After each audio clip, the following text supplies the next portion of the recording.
ce nom revient pratiquement tous les dimanches. Il est le sorcier positif. Aujourd'hui, il vient nous parler de loup solo. Qu'est-ce que c'est le loup solo? Il dit le loup solo, c'est un égrégore de chance des familles. Il nous en dira un peu plus. Bonjour, Maître Loubassou Lwakanda Djangola. Bonjour. Alors, nous vous recevons pour que vous nous parliez du loup solo.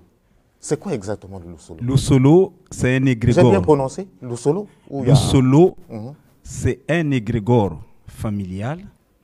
Ça peut être négatif, ça peut être positif, qui apporte de la chance à celui qui possède ce loup solo. Les villes appellent ça par binkoko.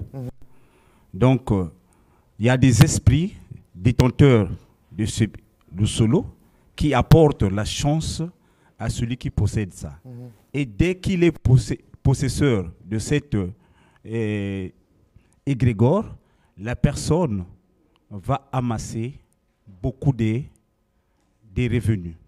Si par exemple il est salarié, il va percevoir beaucoup d'argent dans son activité. Quand vous êtes salarié, oui, vous attendrez la fin du mois, votre salaire ne va pas bouger. C'est pas parce que vous avez le loup solo que ça va augmenter le montant.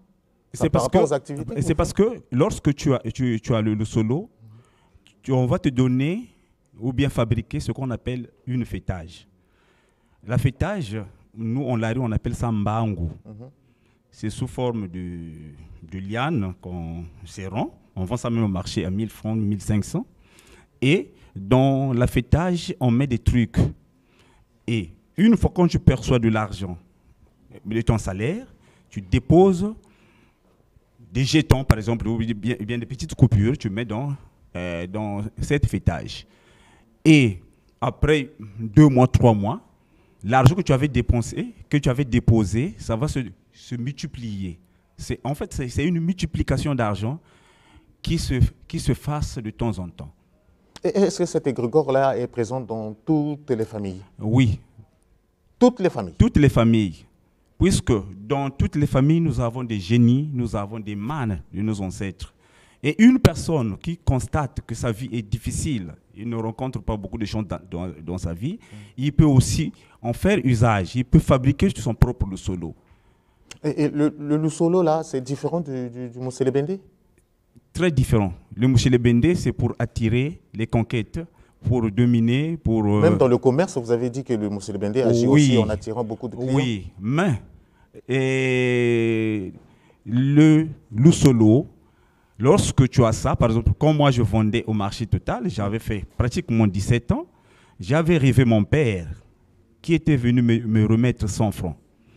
À mon réveil, je constate à la porte, il y avait 100 francs. J'ai pris les 100 francs, je vendais, je commençais à vendre. Et tu peux imaginer, pendant que je vendais, les gens faisaient la queue pour venir acheter. Je vendais de l'huile, la tomate, comment on appelle ça, beaucoup de divers. Donc, le loup solo me procurait beaucoup de clients et j'avais beaucoup d'argent. Et il y avait des conditions. Quand tu as le loup solo, oui, il ne faut pas être comme ça. Il faut partager.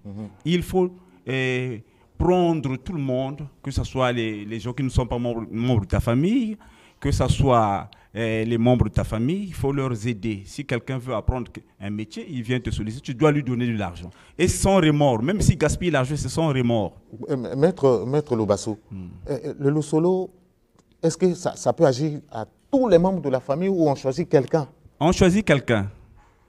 Oui, on choisit quelqu'un, par exemple, si on voit... D'abord, les esprits regardent qui est la personne qui est aimable, qui a de l'amour envers les autres. Et c'est cette personne-là qu'on choisit et on te lègue ça. Mais qui choisit? C'est les esprits qui choisissent? C'est les esprits. Moi, c'est ce que je faisais. J'avais rêvé mon père qui était venu me remettre 100 francs.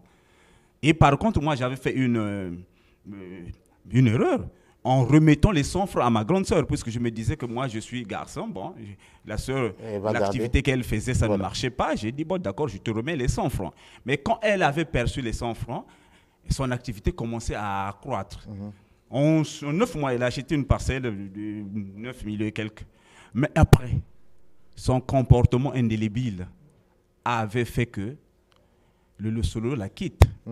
Donc, or, Et avoir le solo, c'est comme tu deviens un esclave de la famille, en quelque sorte. Donc, ça reste dans la famille. Aucune autre personne en dehors de la famille ne peut jouir de ça. Oui, ne peut jouir de ça. Bon, s'il y a une mort subite, par exemple, c'est vous qui avez le solo, vous mourrez comme ça. Et l'esprit va chercher dans la famille. Oui, l'esprit va chercher dans la famille qui choisir qui va succéder à Tata Lubasu.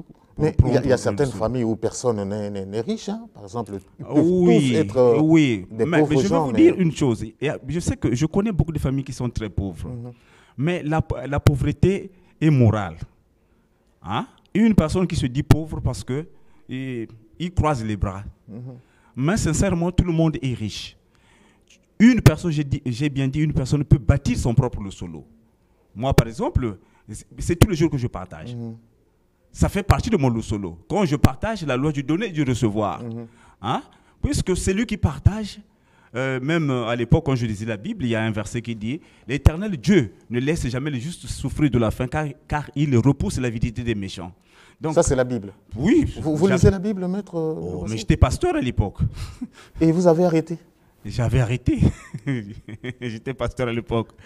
Donc, le solo négatif, il y a aussi le solo négatif que je voulais vous parler. Le solo négatif, des fois tu constates une personne qui a ça, avant de mourir, il va vomir sur la bouche de l'autre, il va vomir quelque chose qui va rentrer dans le corps de la personne. Et ce solo négatif-là bouffe les gens dans la famille. Et tu vas constater, il est riche dans la famille, mais beaucoup de gens qui sont pauvres, donc il vole les énergies des autres à son profit. Et il bouffe aussi les gens qui meurent. Il y a des gens qui meurent aussi dans leur famille. C'est ça, à travers le sang qu'il recueille, il va asperger un objet à cet égrégore qu'on l'avait donné, et que ça germe. Dès que ça va germer, ça va donner de l'argent. C'est ça le solo négatif. Et le solo positif dont vous parlez, une fois que vous avez beaucoup d'argent, il faut savoir partager dans la famille. Il faut savoir partager. Le solo naturel, tu peux aussi fabriquer ça.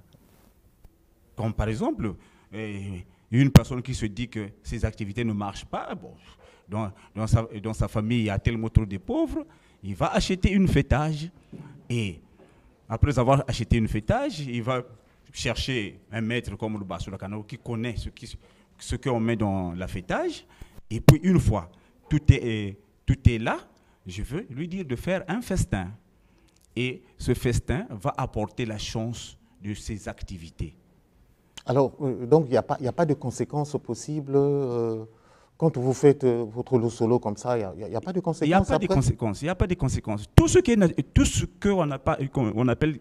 naturel n'a pas de conséquences. Mais ce qui est surnaturel, comme ce qui est négatif, c'est ça qui possède beaucoup de... Merci beaucoup, Maître Lubasu Lwakanda d'Angola. Chers amis téléspectateurs, Maître Lubasu va donner son numéro. Je sais que vous avez beaucoup de questions. Il va donner son numéro et puis vous allez l'appeler. Maître Lubasu. Je suis précisément à Mayanga, B52, précisément à Moussoso Lampadaire. Je réponds au 06 500 87 89, au 06 700 978 72 89 et au 04 014 09 21. Merci, Maître Lubasu Lwakanda, d'avoir répondu à notre invitation.